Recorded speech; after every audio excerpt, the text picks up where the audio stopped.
여기 두 분이 아주 이제 옛날에 무슨 공안통 검사분 아니십니까? 그래서 중수부에서 중수부 해가지고 옛날에 막 지금 제가 서술이 변호사하고 검사를 이렇게 예. 법정에서 처음 뵀어요 저는. 그게 저희 인연인 것 같아요. 그래서 제가 한나라당 불법 대선 자금을 수사했습니다. 네.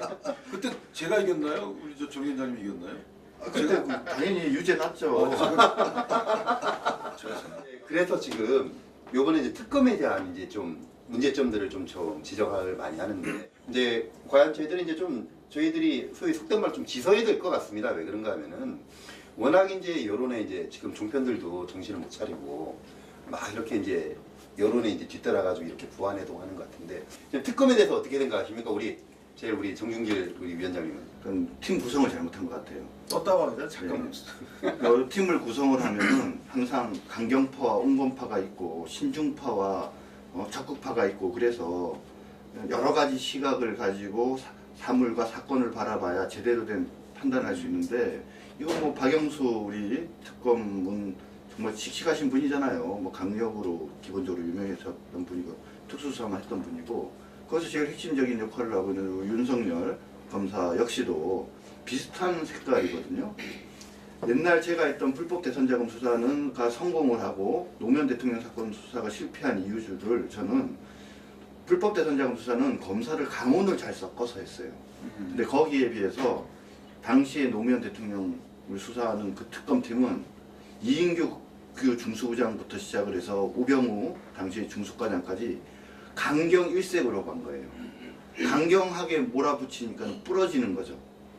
노무현 대통령에 대한 수사까지. 대선 자금 때는 담당하셨죠? 그렇죠. 저는 그때 아주 강했어요. 저는 합리적. 그렇게 강했다고들 뭐 말씀을 하시는 그래서 현재 그 특검이 그런 과거에 실패한 노무현 대통령에 대한 중수부의 전철을 밟는 듯해서 무슨 좀 사단이 나지 않을까 가까운 시일에 특히 뭐 최근에 최순실 관계에 되어져서 무슨 강압수사 이런 논란들이 나지 않습니까? 뭐 진위는 밝혀져야 하는 거지만 뭐 오직 했으면 또 최순실 측에서 그런 문제 제기를 하냐? 그러니까 그런 생각도 그거 들어요. 강압수사라고 그러는데 강압수사의 종류와 정도 이게 다른 거일 수 있어요. 예를 들면 어느 분이 나와서 뭐 나 때린 적 없다 뭐 이러는데 그 강압수사의 내용이 아니 이거잖아요. 삼족을 멸하겠다.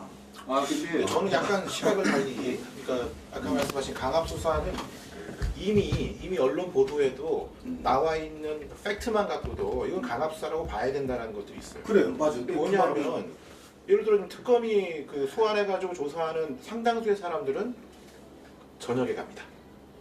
밤새도록 조사받고 다음날 못 나오는 경우도 종종 있어요. 이거 자체가 강압수사죠. 실제로 검찰에서 여러 가지 이제 그런 이제 심야 조사의 문제가 있어서 2000년대 중반 뭐 검찰청사에서 9시 이후에 심야 조사를 하려면은 차장 검사 뭐 그 허가를 받아야 되고 이런 이 규정들 쫙 만들어놨단 말이에요. 지금 특검은 싸그리 무시하고 있어요 이거를. 밤새도록 조사받는 사람이 그 전에 나 오늘 밤새 조사받을 거니까 좀 잠 좀 자둬야지 이런 사람 어디 있습니까? 그러니까 그 자체가 문제인 거거든요. 근데 특검은 그거를 아주 의기양양하게 자랑거리로 얘기하고 있다. 그게 정말 큰 문제라고. 그러니까 그 이규철 그분인가 그 특검보가 이렇게 말씀하시는 게 나도 좀 납득이 안 되는 게 이 강압수사가 마치 뭐 고문 이건 고문은 요즘 그 자체가 그런 강압수사 없죠. 그렇죠. 그거는 뭐 네, 심리적 압박도 어느 정도까지는 인정이 되지만 이게 넘어가면 뭐 3족 이런 얘기가 있는데 3족 그다음에 뭐 자백 강요 사실 자백 강요도 강압수사예요. 어떻게 보면 우리 대한민국은 또 왜 진술 거부권이라는 게 있어요. 근데 이 진술 거부권은 수사를 하는 검사 입장에서는 정말 없어졌으면 좋겠다는 생각이 들 정도로 정말 파워풀한 무기입니다. 예전에 제가 불법 대선 자금 수사를 할 때 당시에 재무국장이었던 분을 구속을 했어요. 그래서 이제 그분을 매개로 해서 구체적인 수사를 시작을 해야 되는데 저쪽 변호사가 잠깐 저녁에 와서 얼굴만 보고 가겠다고 그러더니 진술 거부권을 행사하라고 한 거예요.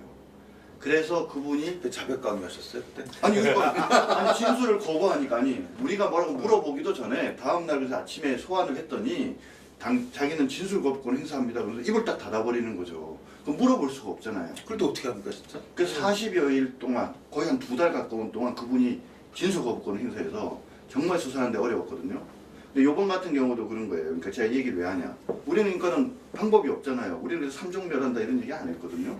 그런데 요번에 이게 뭐가 문제냐면 불렀는데 진술 거부권을 행사하겠다고 얘기를 했단 말이에요. 그러면 최순실이라는 사람이 극악무도한 죄를 졌어도 진술 거부권을 행사하겠다고 했으면 거기서 조사를 말아야 되는데 당신은 진술 거부권 행사하세요. 나는 물어보겠습니다. 그리고 물어보고 진술 거부권 행사하고 답이 안 한 거를 조사하겠다고 하는데 묵묵부답하다. 그렇죠. 예. 그게 도대체 무슨 의미가 있는 조서예요? 더군다나 그거는 바로 진술 거부권 헌법에서 보장하고 있는 아주 핵심적인 형사소송 가치 중에 하나인 진술 거부권을 정면으로 침해하는 행위거든요. 그러니까 말씀하신 것처럼 지금 특검이 너무 지나치게 목적의식적으로 강경 일변도로 뭔가 시체 규명을 하겠다고 지나치게 나서다 보니까 또 다른 중요한 가치인 절차적 가치 그렇죠. 이런 부분들을 무시하는 어떤 이런 상황. 삼성 특검이 아니지 않습니까? 근데 삼성을 첫 번째 이제 타겟으로 삼아서 영장까지 청구하는 과정에서 결국 특검이 중시했던 거는 진술인 거예요. 많은 압수수색을 통해서도 확보하지 못하고 결국 진술을 가지고 어떻게든 옥죄겠다 이런 취지에서 했던 거거든요. 아니 22시간을 조사받았다고 하고 저는 깜짝 놀랐어요. 아니 삼성 얘기 나와서 그런데 네. 그 삼성이 돈 이렇게 내놓은 거 이거 잘못된 거예요? 나는 그 참 이해가 안 가는데. 통칭이라고 보시는 거죠? 아니 이제 아니, 통칭이 통칭을 이걸 떠나서 자 자, 보세요. 지금 우리가 이 뭐 빈부격차 많다. 재벌도 돈 다 벌어놓고 안 푼다 이러잖아요. 근데 어쨌든 돈을 재벌이 내놔요. 그걸 좋은데 쓰면 좋은 거 아니에요? 그러니까 내놓는 거는 문제가 없는데 이걸 어떻게 썼는지가 문제가 돼야 되는 거잖아요. 문제 삼아야 되는 건데 내놓은 것도 뭐라래. 그다음에 공무원들에 대한 대통령을 기반으로 한 이 행정부가 통제한 행정부를 통제한 이것도 또 뭐라 그래. 그러면 대통령 어떻게 해요? 예를 들면요. 지금 저 트럼프라는 사람이 박수받고 있는 부분 그런 부분이잖아요. 멕시코로 이전하는 이 공장도 이전하면 또 혼나 이러니까 이전 안 하잖아요. 강요해요 그것도. 그러니까 나는 이게 이 글쎄 뭐 잘못한 부분도 있는지 이런 거에 대한 판단은 법적 판단을 해야 되지만 모든 대통령 행위에 법에 잣달게 되면요 통치 못해요. 국가 운영 못합니다. 법과 헌법에 따라 하는데 제 헌법적 다 다시 한번 봐봤어요. 어떻게 해야 되지? 봤더니 그럼 대통령은 움직이면 안 돼. 지금 이 말씀을 하시니까 사실 그 정치학에 있는 용어 중에 하나가 책임윤리라는 게 있고 그다음에 본인의 신뢰, 이제 신념을 가지고 그 신념의 잣대를 기준으로 하는 신념윤리가 있어요. 이 신념윤리는 도덕군자들이 이제 그 얘기를 우리가 요구를 할 수 있는 것이고 또 그에 맞춰서 또 행동도 해야 되고. 근데 책임윤리라는 것은 정치라고 하는 게 도덕적으로 이 숭고한 사람을 뽑고 그 사람에게 뭔가를 맡기는 게 아니지 않습니까? 그런 측면에서 결과에 대한 책임, 그게 이제 이 우리 뭐 공리주의에서 나오는 것처럼 정말 많은 국민들에게 이루은 것이냐 아니냐 그거에 대한 판단을 가지고 하는 것이고 본인의 그 뭐랄까 개인적인 신념하고 약간 다르다 하더라도 그것을 당신 전에 그렇게 말했는데 왜 이건 이렇게 해? 라고 하는 것은 정치적인 행동을 극도로 제약하는 것이죠. 그런 측면에서 지금 이 특검이 무엇을 밝혀낼 것이냐, 또 탄핵 결과가 탄핵 그 소추에 대한 탄핵 심판의 결과가 어떻게 갈 것이냐의 문제는 그거는 정말 그걸 판단을 하라고 헌법이 만들어 놓고 법률이 제정해서 만들어진 그 기관이 결과를 낼 때까지 기다려야 된다고 생각합니다. 그렇죠. 저는 이제 그 공안검사 제일 무서워합니다. 검사를 계속 검사 얘기하시는 거 보니까 제가 왜 그러면 2008년도에 공직선거법으로 구속이 됐는데 개인적인 10일 앞으로 있으셨구나. 10일 연장을 했는데 제가 동의서 있잖아요. 강요에 쓰게예요. 난 정말 억울했거든요. 근데 나중에 이제 공안검사가 아니, 나는 모르겠다 이러면서 기소를 해버리더라고요. 그래서 이제 제가 이제 집행유예로 나오긴 했는데 그 당시에 제가 지금 하루도 빠지지 않고 유치장에서 10일 연장하면서 심야 조사 받았습니다.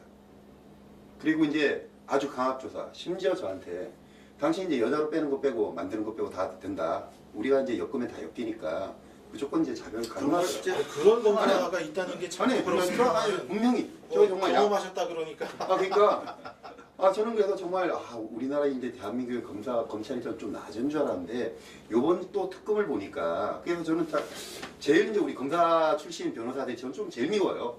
막 그때는 막 기소하고 막 이제 이렇게 하셨는데 밖에 나와서 또 이제 이렇게 하시는데 두 분 검사 출신면 예, 그러니까 일단 OX부터 하는데 그러면 일단 저희들이 또 다음 이제 또 현안들이 있으니까 요번 이제 특검이 이제 좀 심했다 안 심했다 심했다 하시면 이제 O로 해주시고 뭐가 심해? 그러니까 이제 수사 방법 수사 방법이나 이런 이제 네. 전반적으로 이제 정상적이지 않고 심했느냐 아니면 이제 지금 국민들이 원하기 때문에 이렇게 가야 되느냐 심했다면 이제 O를 해주시고 아니면 아니다 그러면 같이 해가지고 X를 한번 해주시죠. 요거 심했다 안 했다 이거 말고 오히려 그런 거 어떻게 어떤가요? 어떤 거? 그러니까 과거에 이제 그 국회의원의 수사 방법을 그대로 쓰고 있느냐 아니면은 정말로 이제 이 중요한 사안이니까 제대로 법에 정한 검사 한 절차를 사람들은 알고 안 아니 이 특검이라는 게 뭔가 꼭 성과를 내야 되는 건 아니잖아요. 그렇죠. 이 예. 법과 원칙에 따라서 수사를 해보니까 아무것도 안 나왔다. 뭔가 좀 비난을 받더라도 이런 자세로 해야 되는 게 맞지 않나. 뭐 목적을 갖고 그냥 정해놓고 하면은 그럼 특검 없애야죠. 특검 제도를. 뭐 OX 이미 그냥 다 나왔어요. 그러니까 그래도 한번 해볼까요? 그러면은 이제 아까 우리 구 변호사님 말씀처럼 예전처럼 이제 그렇게 이제 구태연한 방법이냐 지금 뭐 그렇게 잘하고 있느냐 그래서 이제 잘하고 있다 하면은 이제 온가요? 잘하고 있다면 오죠. 오, 그래 지금 좀 잘 못하고 있다면 X인데 다 같이 한번 해보세요. 하나, 둘, 셋, X.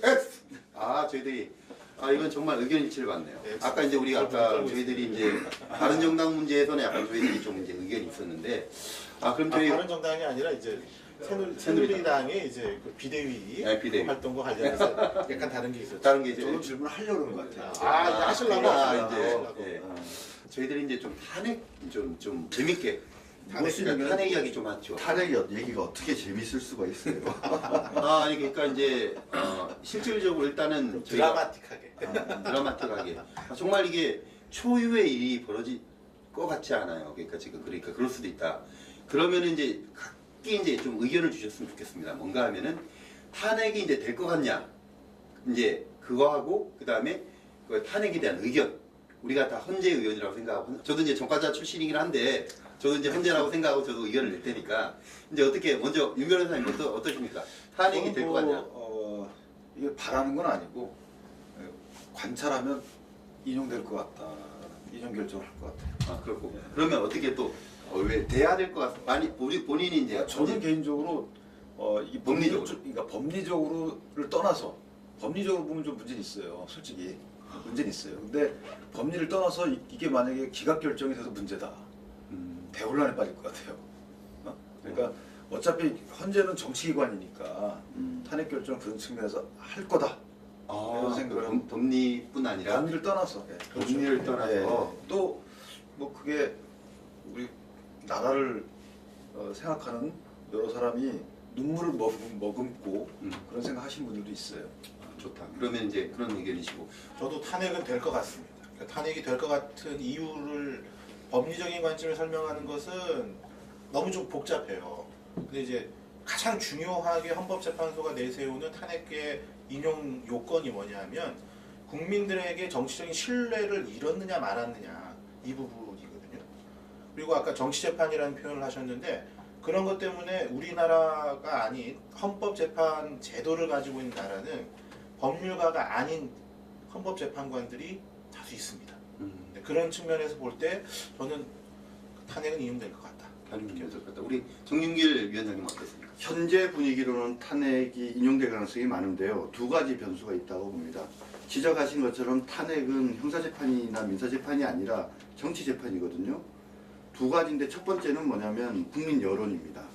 과거에 촛불 여론이 뜨거웠을 때는 너무나도 당연하게 인용이 됐겠지만 최근에 보면은 오히려 애국 집회, 태극기 집회 사람들이 훨씬 더 뜨겁거든요. 촛불 집회는 오히려 꺼져가는 것 같고 그래서 계속적으로 애국 집회의 분위기가 더 열정적으로 바뀌고 사람 수가 늘어나게 되면 당연히 거기에 의식해서 결과가 달라질 수도 있는 여지가 있다고 보고요. 두 번째는 저는 시기 문제라고 봅니다. 그러니까 지금 그 헌법재판소장이 그만두면서 3월 이전 얘기를 했는데 그 이전에 하면은 통과될 가능성이 많지만 만약에 3월을 넘어서게 돼서 그러니까 또 다른 재판관 한 분까지 그만두셔서 7명이 남는 경우라면 두 분만 반대하면 용건 때문에 안 그렇죠. 된다. 두 분만 반대를 하면은 6명이 안 차는 거거든요. 그러면 기각될 가능성이 있는 거죠. 근데 그분들 서로 의견 물어보고 그러지 않나요? 너 생각 어때? 심의할 때. 심의할 때 심의할 때. 심의할 때. 심의할 때. 평상시에 어떤 생각 평상시에도 뭐 얘기는 하겠죠. 밥 먹으면서 하지 않아요? 밥 먹으면서? 아니 우리도 뭐저 고시 문제는 나 궁금하다. 하듯이. 그게 저도 이제 인용될 것 같아요. 이제 인용될 것 같고, 근데 이제 과연 이제 인용이 되는 게 그분들이 정말 아주 중요한 결정인데 그분들이 정말 양심적으로 할까?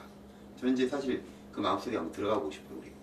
우리 정치적 우리 판단하겠죠. 왜냐하면 지금 탄핵 대상인 우리 저 박근혜 대통령께서는 이제 국민적 지지를 조금 잃은 상태고 이에 대한 책임을 지고 이런 게 아니고 이제 저 파면이잖아요. 대통령직에서 내려오셔라 이거고 그 다음에 어떤 법적 책임을 묻는 건 이제 다른 절차가 있기 때문에 그런 차원에서는 재판관들이 부담을 덜 느끼지 않을까 이런 생각이 좀 들어서